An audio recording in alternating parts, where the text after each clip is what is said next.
अस्सलामु अलैकुम व रहमतुल्लाहि व बरकातुहू। 11वीं जमात के तुलबा व तालिबात, आपने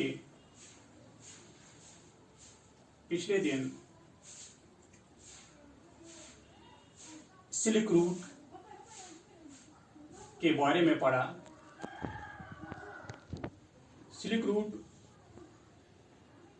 एक हिस्सा आपने उसका पढ़ा, अभी वही सबक जारी है। आज उसका दूसरा हिस्सा मैं आपको पढ़ने जा रहा हूं।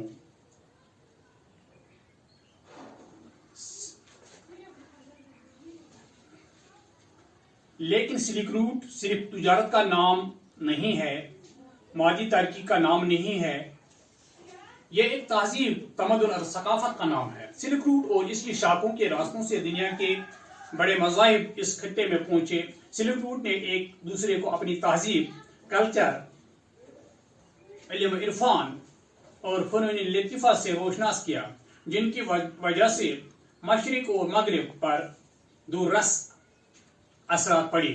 यही खुसूसियात सिल्क रूट की तारीखी अहमियत को बढ़ाती हैं और आलिमों और मुहक्किकों को दावती फिक्र देती हैं। इस शायरा ने हिंदुस्तान से बुद्ध मत, मशरिकी रोम से नस्तूरी ईसाइयत, ईरान से मानिकेइज्म और पारसी मजहब और अरब से इस्लाम लाया। सिल्क रूट चीनी तुर्किस्तान के रेगिस्तान तकला मकान से गुजरती थी। तकला मकान का मतलब उगियोर तुर्कों की जबान में अंदर जाओगे तो वापस नहीं आओगे है, क्योंकि कई दफा यहाँ कारवां रास्ते से भटक जाता और रेत के टीलों की भूल भलैयों में गायब हो जाता था। फिर उनकी सिर्फ खड़ियां ही मिलते हैं। तकला मकान का रकबा 3,50,000 मुरबा किलोमीटर है। यहाँ रंग बिरंगे पत्थर पाए जाते हैं।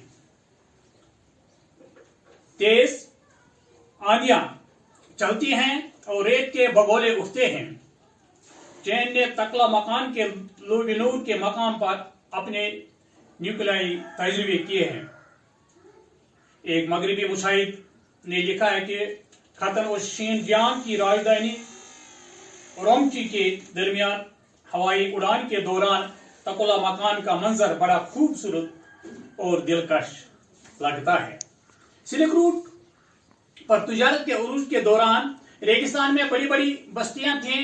एक मौखिक ने लिखा है कि इन बस्तियों की तादाद 250 से 300 के दरमियान थी। सेंट्रल एशिया में बुद्ध मजहब के दौर में इन बस्तियों से नाकूस, शंख, दूध, जौंज और तुरही की आवाजें गूंजती थीं, और जब इस्लाम आया तो मस्जिद के मीनारों से अजान की सदाएं बुलंद होने लगे। जगराफी, मौलिकात और आबोहवा के तगायुर और तबादुल की वजह से यहाँ बस्तियां और इंसानों की आबादी खत्म हुई। दरियाओं का रुख बदल गया और उनमें पानी घट गया। चश्मे सूख गए, रेत के बगोले उठने लगे, नखलिस्तान रेगिस्तान में जज्ब होने लगे और बस्तियां जेर जमीन दब गई। मगरबी सयाह मार्को पोलो ने अपने सफरनामा में रेगिस्तानी हिस्से की सिल्क रूट पर अपने मसाइब का जिक्र करते हुए लिखा है कि सफर के पहले 30 दिन मुश्किल तरीन थे। इस दौरान एक दिन और एक रात सफर करने के बाद पानी मिलता था। रेगिस्तान में अजीब व गरीब आवाजों के आने का तज़किरा है, जैसे मौसीकी के बहुत सारे आलात बजाए जा रहे हैं, खासतौर पर ढोलों, दमामों और हथियारों के टकराव का गुमान होता था। हवाएं चलने से आवाजें ज्यादा आती थीं। पहले उन आवाजों को भूत परेतों का काम समझा जाता था या इन मकामात पर मरने वाले मुसाफिरों की बदरूहों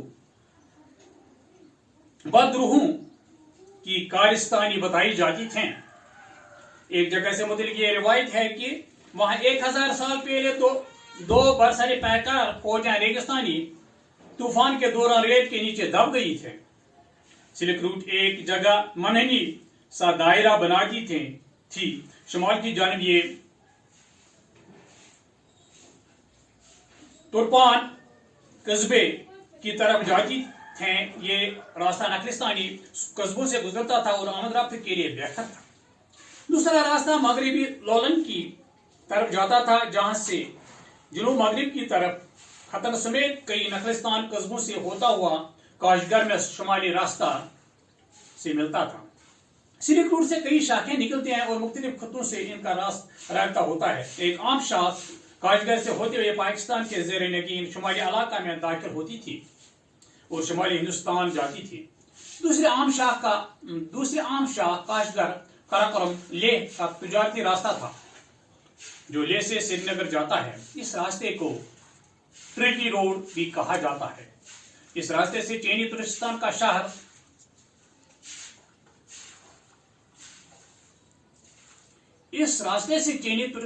शहरियार कान नहायती आम तिजारती मरकज था। सिल्क रूट से एक और रास्ता पाकिस्तान के शुमाली इलाका में आता था। खुतरा इस रास्ते पर पड़ता था। इस रास्ते को जपन रोड का नाम दिया गया। सिल्क रूट के अरूज के जमाने में पामेर की बड़ी अहमियत थी। 9वीं और 10वीं सदी में सियासी तब्दीलियों की वजह से सिल्क रूट की तिजारत को धक्का लगा और तिजारती काफिलों के आमद में बड़ी कमी आई, जिसके नतीजे में सेंट्रल एशिया और हिंदुस्तान के दरमियान तिजारत पामेर से शुमाली काराकोरम के दरों से गुजरने वाले रास्तों पर मुंतकिल हुई। 10वीं सदी की एक तारीखी तसनीफ हुदूद आलम में लिखा गया है कि काशगर लेह शाहराह पर उन दिनों अच्छी तिजारत होती थी। काशगर लेह शाहराह से श्रीनगर के अलावा लेह से हिमाचल प्रदेश और तिब्बत के लिए तिजारती रास्ते बने थे, जिन पर तिजारती काफिलों और मुसाफिरों की आमद रफ्त थी।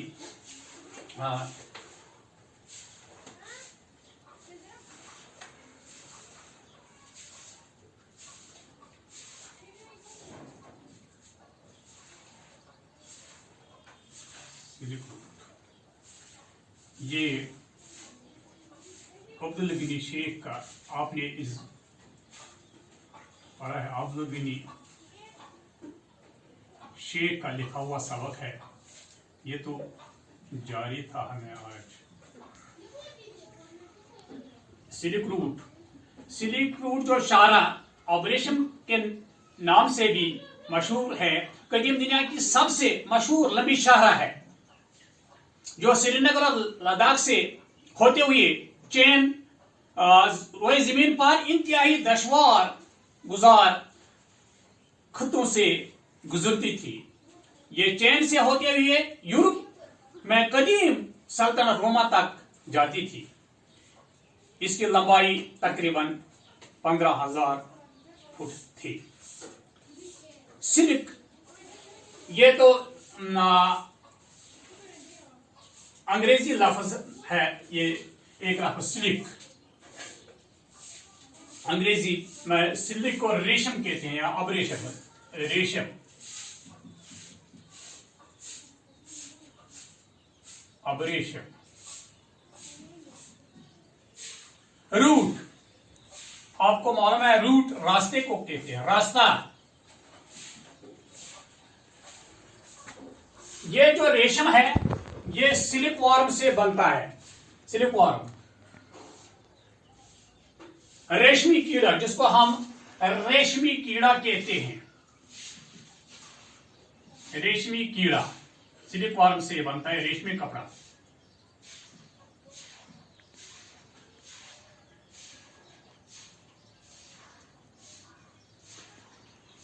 इस सिल्क वॉर्म को हम इस रेशमी कीड़ा, कपड़ा नहीं कीड़ा,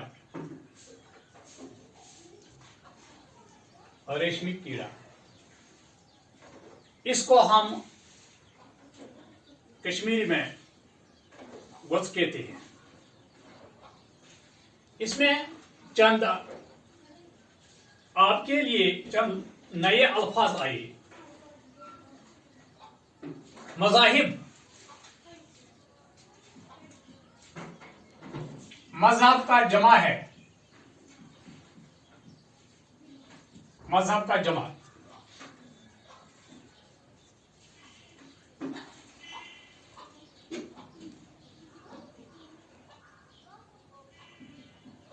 यह है फनून लतीफ़ा, मुसव्विरी, रक़स, गुलकारी,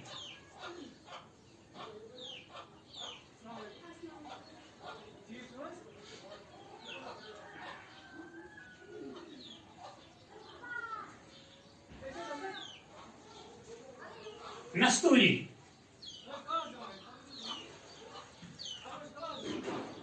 आतिश परस्ती,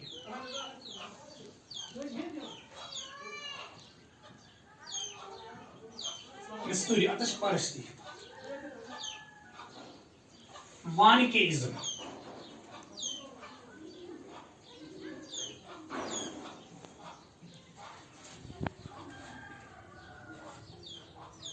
एक कदीम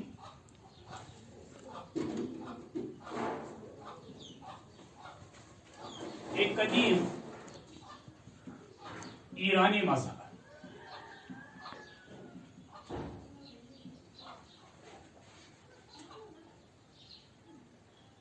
भूल भुलैया,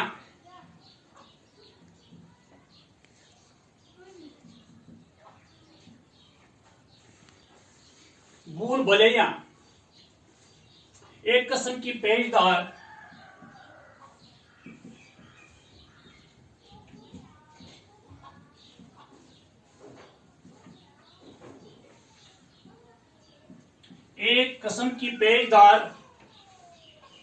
इमारत,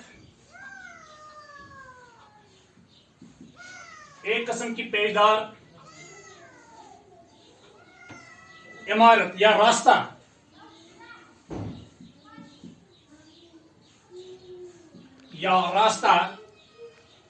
जिसमें दाखिल होने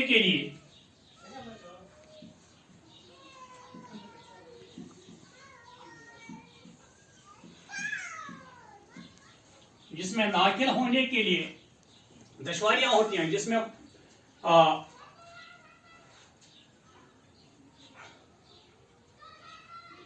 दाखिल होने के लिए या वापस आने के लिए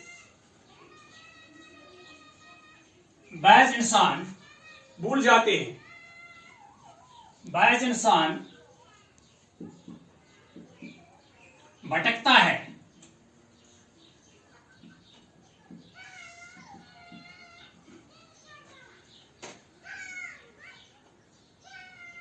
और बाहर निकलने में भी वक्त लगता है, और बाहर निकलने में भी वक्त लगता है।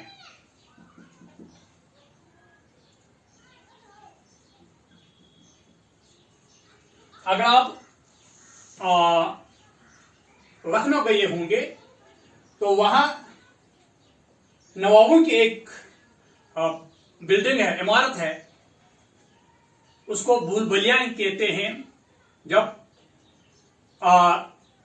कोई इंसान उसमें अंदर जाने के लिए चाहता है तो उसको, अगर वो एक दरवाजे से अंदर आता है तो दूसरे दरवाजे से वो नीचे फिर जाता है, फिर पहुंचता है वापस वो दूसरे दरवाजे से।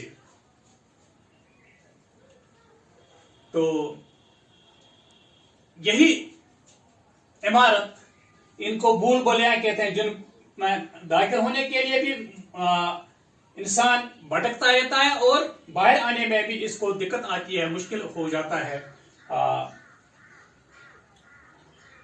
इसको भूल भुलैया कहते हैं।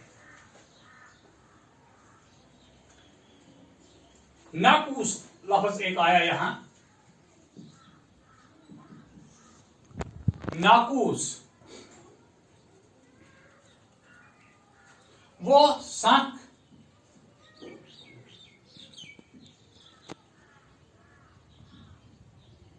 जो हिंदू या ये गैर मुस्लिम, दूसरे गैर मुस्लिम, हिंदू या दूसरे गैर मुस्लिम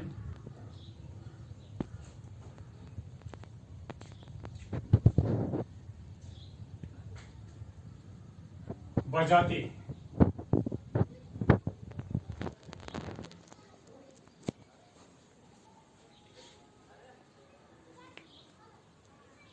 पूजा के वक्त बजाते हैं, जो हिंदू या दूसरे गैर मुस्लिम पूजा के वक्त बजाते हैं, पूजा के वक्त बजाते हैं।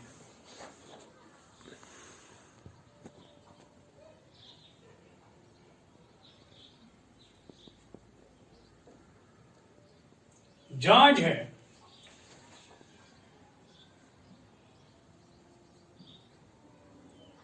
जांज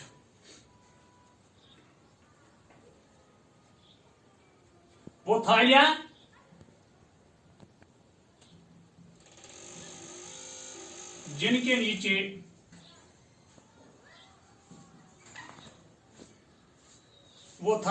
जिनके नीचे डोरा बांधा जाता है।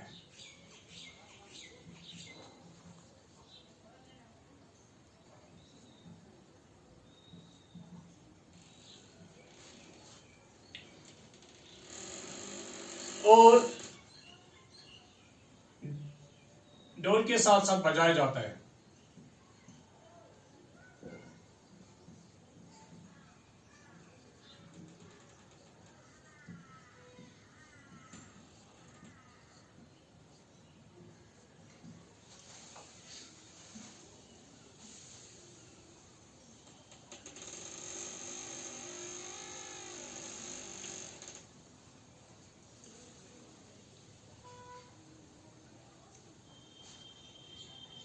दमाम, दमाम, नकारा, दमाम, नकारा, खाल,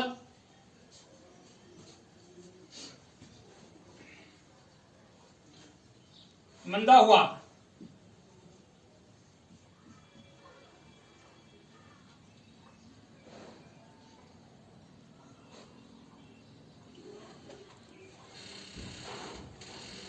ज़ेर निगीन हो गया मातहत,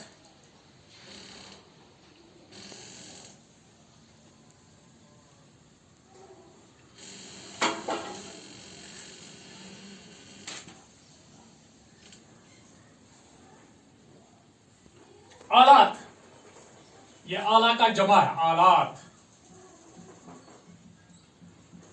आला का जमा। इस तरह से ये सिल्क रूट सबक मुकम्मल हो जाता है। और इसी के साथ मेरा आज का मौजू भी मुकम्मल हो जाता है। वमा अलैना इल्लल बलागुल मुबीन।